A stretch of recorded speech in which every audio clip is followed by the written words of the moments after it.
ವೈದ್ಯ ಮಿತ್ರರೇ, ಶ್ರೀದುರ್ಗ ಆಸ್ಪತ್ರೆಯ ಸಿಬ್ಬಂದಿಗಳೇ ಮತ್ತು ಇಲ್ಲಿ ಬಂದಿರತಕ್ಕಂಥ ಎಲ್ಲ ನನ್ನ ಮಾಧ್ಯಮ ಮಿತ್ರರಿಗೆ ನನ್ನ ನಮಸ್ಕಾರಗಳು.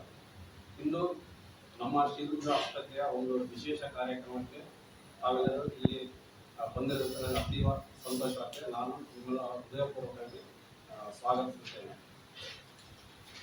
ನಿಮಗೆ ತಿಳಿದಿರುವ ಹಾಗೆ ಶ್ರೀದುರ್ಗ ಆಸ್ಪತ್ರೆಯು ಸುಮಾರು 20 ವರ್ಷಗಳಿಂದ ದಾವಣಗೆರೆಯ ಜನತೆಗೆ ಮತ್ತು ಸುತ್ತಮುತ್ತಲಿನ 5-6 ಜಿಲ್ಲೆಗಳ ಜನರಿಗೆ ಕೀಲು ಮೂಳೆಯ ವಿಭಾಗಕ್ಕೆ ಸಂಬಂಧಪಟ್ಟ ಕಾಯಿಲೆಗಳಿಗೆ ಅತ್ಯುತ್ತಮವಾದ ಚಿಕಿತ್ಸೆಯನ್ನು ನೀಡುವಲ್ಲಿ ನಮ್ಮ ಆಸ್ಪತ್ರೆ ಮುಂಚೂಣಿಯಾಗಿದೆ.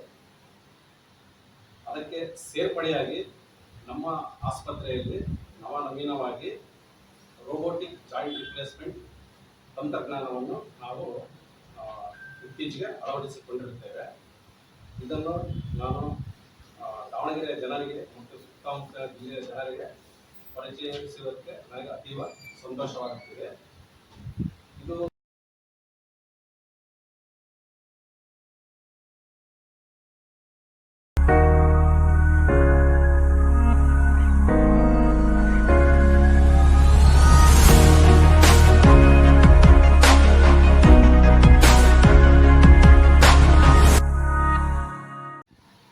ಒಂದು ಹೊಸ ತಂತ್ರಜ್ಞಾನವನ್ನು ಉಪಯೋಗಿಸಿ ಜಾಯಿಂಟ್ ರಿಪ್ಲೇಸ್ಮೆಂಟ್, ಸ್ಪೆಷಲಿ ಮಂಡಿ ಚಿಪ್ಪು ಬದಲಾವಣೆ ಮತ್ತು ಸೊಂಟದ ಬದಲಾವಣೆಯನ್ನು ಮಾಡಲಾಗುತ್ತದೆ.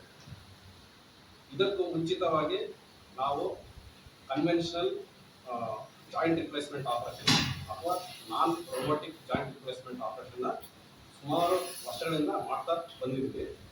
ಈ ರೋಬೋಟಿಕ್ ಜಾಯಿಂಟ್ ರಿಪ್ಲೇಸ್ಮೆಂಟ್ ಆಪರೇಷನ್ ಮಾಡದ ಅನುಕೂಲಗಳೇನು, ಯಾಕೆ ಈ ತಂತ್ರಜ್ಞಾನ ಉಪಯೋಗಿಸಿ ಆಪರೇಷನ್ ಮಾಡಿದರೆ ಚೆನ್ನಾಗಿರುತ್ತೆ ಅಂತಂದರೆ, ಈ ರೋಬೋಟಿಕ್ ಜಾಯಿಂಟ್ ರಿಪ್ಲೇಸ್ಮೆಂಟ್ ತಂತ್ರಜ್ಞಾನವನ್ನು ಉಪಯೋಗಿಸಿ ಮಂಡಿ ಚಿಪ್ಪು ಮತ್ತು ಸೊಂಟದ ಕೀಲು ಬದಲಾವಣೆ ಮಾಡೋದ್ರಿಂದ ಇದರಲ್ಲಿ ಹೆಚ್ಚಿನ ನಿಖರತೆ ಇರುತ್ತದೆ.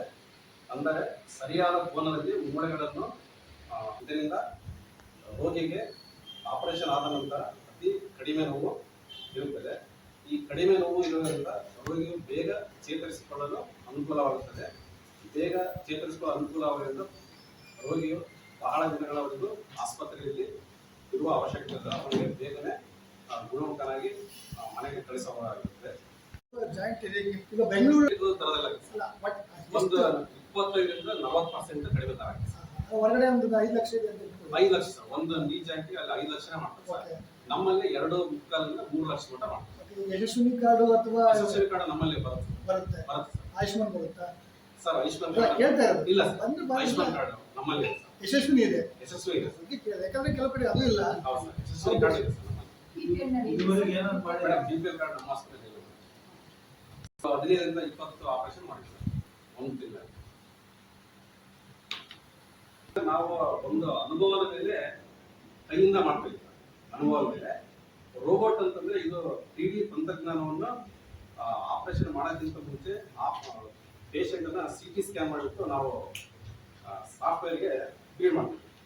ಅದು ಸೈಜು, ಇಂಪ್ಲಾಂಟ್ ಯಾವ ಕೋನದಲ್ಲಿ ಅಳವಡಿಸಬೇಕು ಅನ್ನೋ ಪ್ರತಿಯೊಂದು ಮಾಹಿತಿ ನಾವು ಆಪರೇಷನ್ಗಿಂತ ಒಂದು ದಿವಸ ಮುಂಚೆ ನಮಗೆ ಗೊತ್ತಿರುತ್ತೆ, ಇನ್ಕ್ಲೂಡಿಂಗ್ ಸೈಜ್.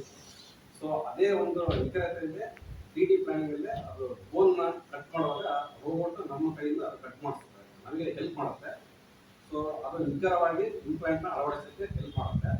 ಮತ್ತೆ ಆಪರೇಷನ್ ಮಾಡುವಾಗ ಸುತ್ತಮುತ್ತಲ ಕಂಡರಗಳಿಗೆ ಯಾವುದೇ ತರಹದ ಹಾನಿ ಆಗುವುದಿಲ್ಲ. ನಾವು ಕನ್ವೆನ್ಷನಲ್ ನಾವೇ ಸರ್ಜನೆ ಮಾಡುವಾಗ ಪಕ್ಕದ ಮಾಂಸಖಂಡಗಳಿಗೆ ಸ್ವಲ್ಪ ಹಾನಿಯಾಗುವ ಚಾನ್ಸಸ್ ಬಹಳ ಇರುತ್ತೆ. ರೋಬೋಟಿಕ್ ಸರ್ಜರಿಯಿಂದ ಯಾವುದೇ ತರಹದ ಹಾನಿ ಆಗುವುದಿಲ್ಲ.